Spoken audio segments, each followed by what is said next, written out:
Assalamualaikum warahmatullahi wabarakatuh. Di sini saya sebagai pemateri pertama akan menyampaikan sejarah dan pandangan manusia. Pendekatan eksistensial humanistik memiliki akar dalam pemikiran filsafat eksistensialisme, khususnya dari pemikir seperti Søren Kierkegaard dan Friedrich. Mereka menekankan kebebasan, tanggung jawab, dan makna hidup individual.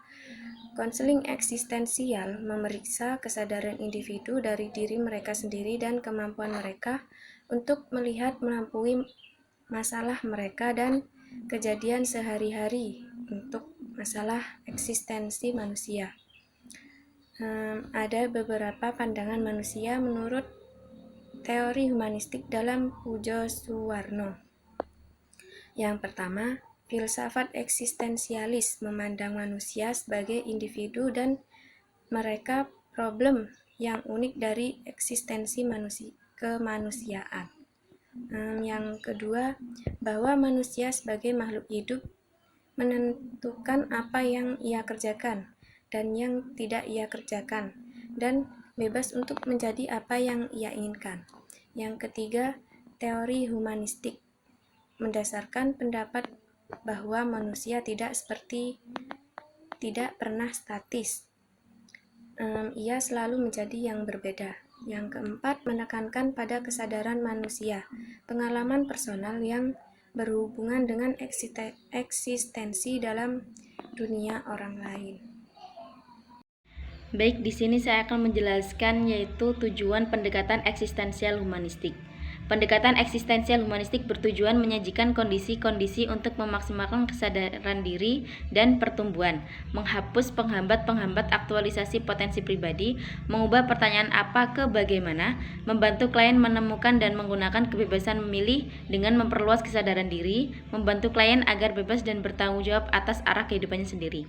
Adapun tujuan menggunakan teori pendekatan eksistensial humanistik. Yang pertama adalah mengoptimalkan kesadaran individu akan keberadaannya dan menerima dirinya apa adanya. Yang kedua, memperbaiki dan mengubah sikap, persepsi berpikir, keyakinan, serta pandangan individu yang tidak atau kurang sesuai. Yang ketiga, menghilangkan hambatan-hambatan yang dirasakan dan dihayati individu dalam prosesi aktualisasi tersebut. Yang keempat, membantu menemukan individu pilihan yang bebas dan dapat dijangkau. Selanjutnya yang E, yaitu peran dan fungsi pendekatan eksistensial humanistik. Pendekatan eksistensial tidak berusaha untuk menghilangkan kecemasan, melainkan mendorong orang untuk menghadapinya, menyembuhkan kapasitas mereka untuk kegelisahan, berarti menyembuhkan mereka dari kehidupan itu sendiri. Oleh karena itu, proses dimulai dengan mendorong konseling untuk menggali semua kecemasannya. Kegelisahan menyediakan semua energi potensial yang diperlukan untuk menghadap ke atas tanggung jawab seseorang. Pandangan eksistensial akan sifat manusia ini sebagian dikontrol oleh pendapat bahwa signifikan dari keberadaan kita ini tidak pernah tetap, melainkan kita secara terus-menerus mengubah diri sendiri melalui proyek-proyek kita.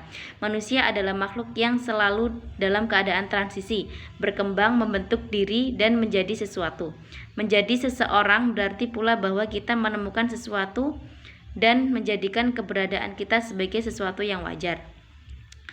Berikutnya yang F, yaitu kekurangan dan kelebihan pendekatan eksistensial humanistik. Adapun kelebihan pendekatan eksistensial humanistik antara lain, yang pertama, teknik ini dapat digunakan bagi klien yang mengalami kekurangan dalam perkembangan dan kepercayaan diri. Yang kedua, adanya kebebasan klien untuk mengambil keputusan sendiri. Yang ketiga, memanusiakan manusia. Yang keempat, bersifat pembentukan kepribadian, hati nurani, perubahan sikap, analisis terhadap fenomena sosial. Yang kelima, pendekatan terapi humanistik eksistensial lebih cocok digunakan pada perkembangan klien seperti masalah karir, kegagalan dalam perkawinan, pengucilan dalam pergaulan, ataupun masa transisi dalam perkembangan dari remaja menjadi dewasa. Yang keenam, lebih efisien, efektif, dan dapat digunakan secara luas. Dan yang terakhir, didukung dengan teknis-teknis yang telah diuji secara empiris. Adapun kekurangan pendekatan eksistensial humanistik. Antara lain, yang pertama, dalam metodologi, bahasa, dan konsepnya yang mistikal. Yang kedua, dalam pelaksanaannya tidak memiliki teknik yang tegas. Yang ketiga, terlalu percaya pada kemampuan klien dalam mengatasi masalahnya sendiri. Yang keempat, keputusan ditentukan oleh klien itu sendiri. Dan yang kelima adalah memakan waktu lama. Oke, dilanjut dengan yang G, tahapan pendekatan konseling eksistensial humanistik. Nah, pendekatan konseling eksistensial humanistik melibatkan rangkaian tahapan atau proses yang berfokus pada pengalaman subjektif, pertumbuhan pribadi, dan pemahaman makna hidup klien. Nah, meskipun tidak ada pendekatan yang benar-benar linear atau kaku, tetapi umumnya ada beberapa tahapan umum yang dapat diidentifikasi dalam konseling eksistensial humanistik. Nah, ini ada beberapa yang akan saya paparkan. Yang pertama yaitu pemahaman klien. Nah, tahap awal konseling melibatkan pendekatan terbuka dan pemahaman terhadap klien. Contohnya seperti konselor berusaha membangun hubungan yang baik dan menciptakan lingkungan yang mendukung di mana klien merasa diterima dan aman untuk berbicara tentang pengalaman hidup mereka. Yang kedua, eksplorasi pengalaman hidup.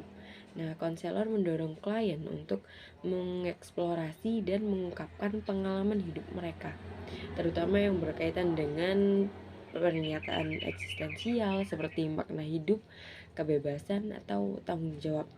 Yang ketiga, identifikasi nilai dan makna. Nah, konselor membantu klien mengidentifikasi nilai-nilai, tujuan, dan makna hidup mereka.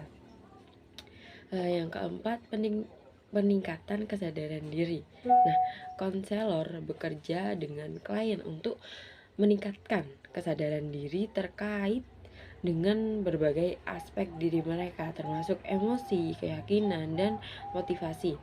Yang kelima, penerimaan dan pemberdayaan. Nah, konselor mendukung klien untuk menerima diri mereka apa adanya dan merasa diberdayakan untuk membuat pilihan yang sesuai dengan nilai dan tujuan hidup mereka. Nah, yang keenam, pengembangan keterampilan hidup. Konselor bekerja dengan klien untuk mengembangkan keterampilan hidup yang memungkinkan mereka mengatasi tantangan, mengelola akses, dan mengelola stres, dan meraih tujuan mereka. Nah, ini dapat melibatkan strategi konkret untuk perubahan yang positif. Yang ketujuh, fokus pada pertumbuhan pribadi. Nah, tahap ini menekankan pertumbuhan pribadi dan perkembangan. Konselor mendukung klien untuk mengidentifikasi dan mencapai potensi penuh mereka, serta mengatasi hambatan yang mungkin muncul dalam perjalanan pertumbuhan mereka. Yang terakhir, evaluasi dan perubahan lanjutan. Nah, pada tahap akhir ini, konselor dan klien mengevaluasi perjalanan konseling. Klien dapat memeriksa perubahan yang telah terjadi, memahami peran konseling dalam proses ini, dan merencanakan langkah-langkah selanjutnya untuk pertumbuhan klien tersebut.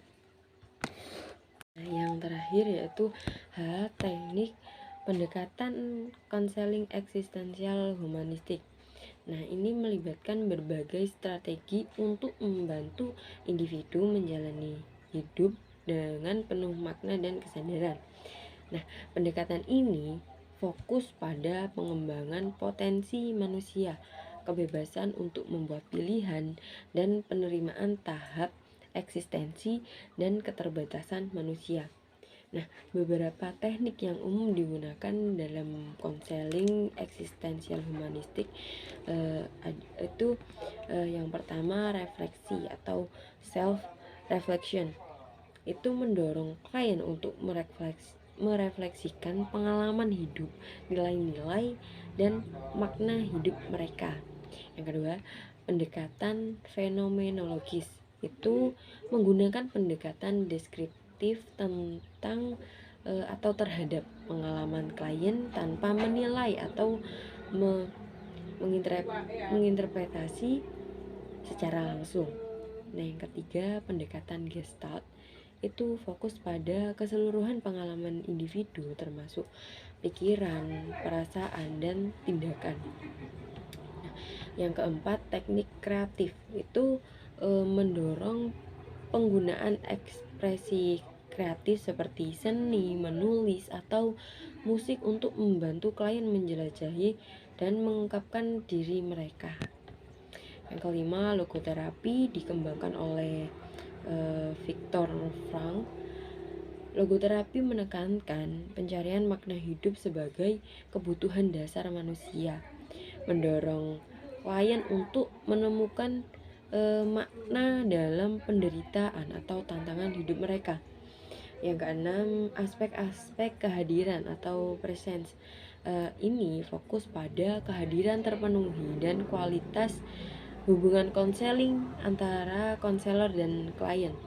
Nah, konselor ini berusaha untuk benar-benar hadir, mendengarkan tanpa penilaian, dan memahami perspektif klien, tidak menghakimi. Seperti itu. Nah, yang terakhir, pendekatan emas atau empty chair technique. Ini digunakan dalam terapi Gestalt untuk membantu klien menjalani konflik internal atau berkomunikasi dengan bagian diri mereka yang mungkin diabaikan atau terabaikan. Nah, teknik-teknik ini dirancang untuk membantu individu menjelajahi makna hidup, mengatasi konflik, khususnya mengatasi konflik batin, dan mengembangkan pemahaman yang lebih dalam tentang diri mereka sendiri. Nah, penting untuk dicatat bahwa setiap konselor dapat mengadaptasi teknik-teknik ini sesuai dengan kebutuhan dan gaya kerja mereka sendiri.